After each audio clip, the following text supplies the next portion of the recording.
Hi everybody, welcome to Saffiras Den. My name is Sarah. Today we're going to be talking a little bit about how to stylize your dragon. In another tutorial we talked about how to build this yearling dragon base. There will be a link to that tutorial if you want to go watch it. I'm going to start with a couple of different types of horns that I personally really like to do. There are tons of different ways that you can jazz up your dragon.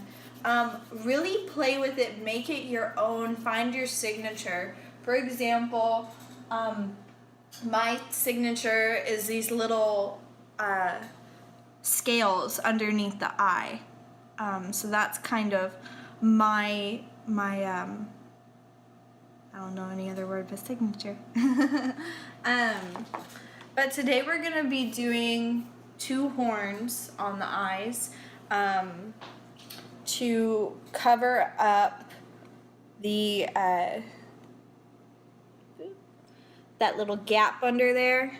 See if you can see. There's a little bit of spacing under there. So I always like to put something underneath the eye to kind of camouflage that. So what I'm doing is I took a little ball of clay. I could probably make this a little bit smaller. It doesn't have to be too big. And I'm gonna do the tapering technique that we talked about yesterday in this tutorial on how we made the spines on the wings and the eyelids and everything like that. So if you missed that, I'm just gonna apply diagonal pressure, okay, and I'm just gonna roll, okay, and I'm gonna turn my cone around and I'm gonna do it on the other side as well, and then just kind of roll in the middle so there's not this giant peak. And then just to kind of finish it off, just roll with your fingers. Okay, so now we have this kind of slope horn that I like to call. And what we're gonna do is we're gonna take, ooh, my dragon fell. We're gonna take, stay, one of the eyes, and so this horn, it's a little bit too big. So all I really do is just break a piece off, okay? And then I just go back through and taper that side down. So then you're not constantly reshaping, remaking. That can get really tedious. So you can just kind of quickly readjust. See, I like that size a lot better. Do even stand to take a little bit more off. And then just kind of, and you can flare it up, you can do it backwards or downwards, however you want. Okay?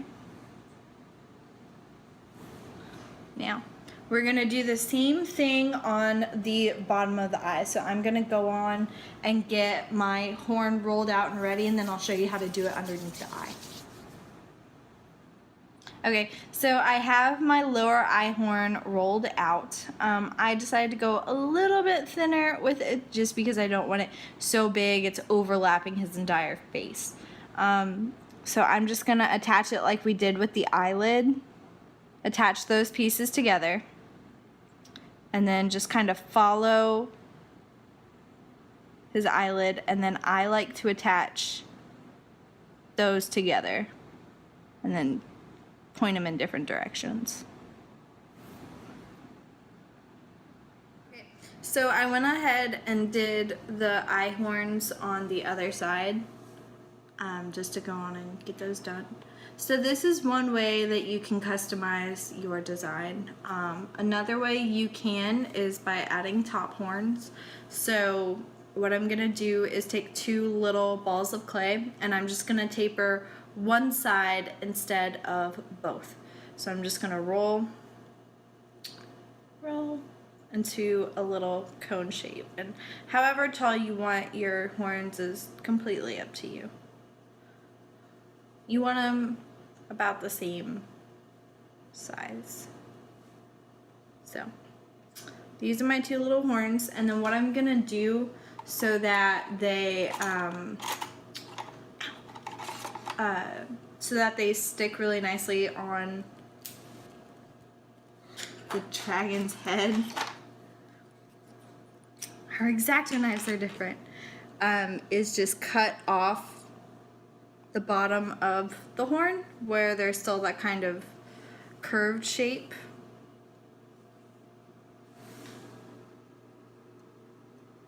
Okay. So then there's a flat surface sticking onto the head. And then I'm just gonna go on and position my horns. And the nice thing is you don't have to like shove them down immediately. You can just lightly place them, and if you don't like that placement, you can move them. So I like that placement. And then what I'm gonna do is grab my smallest ball tool and just work, it's kind of hard to see, work that that crease and that horn down into his head. And it looks really cool because it looks kind of like a horn texture. So just kind of pull that clay down into his head. Okay. And those are your top horns.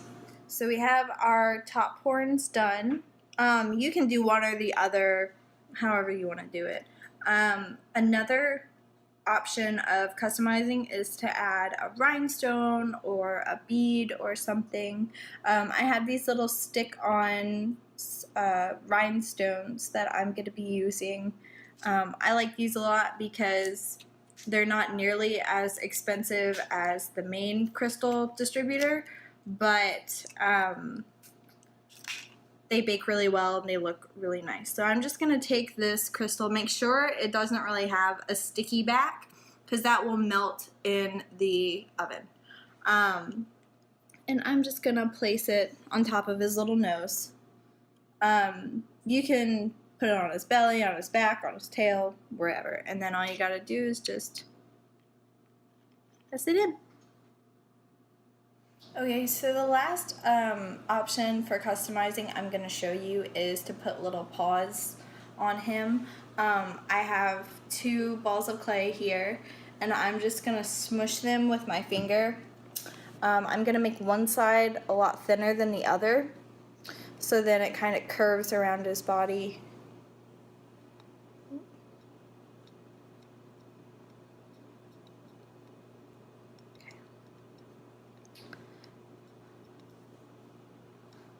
And then all I'm gonna do is take a clay pick or a cone tool, however, and just make little indentations.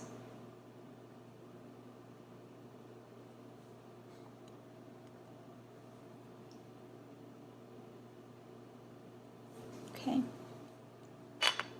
So that's a really simple way to make a paw.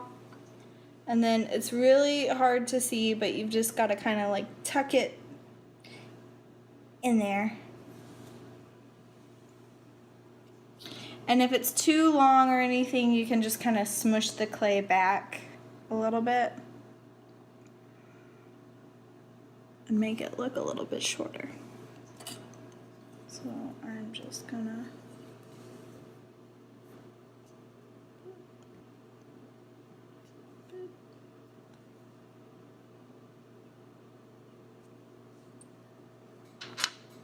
I'm going to make this one a little bit shorter because other paw.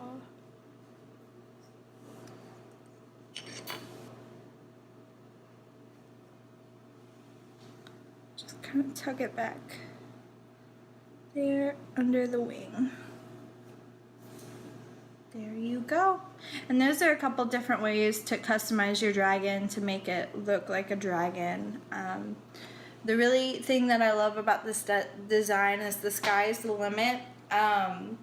Like for example, like you can do dream catchers or an animal on its head. Anything that you can think of, you can do with this design. So I hope you enjoyed it and I hope it was helpful.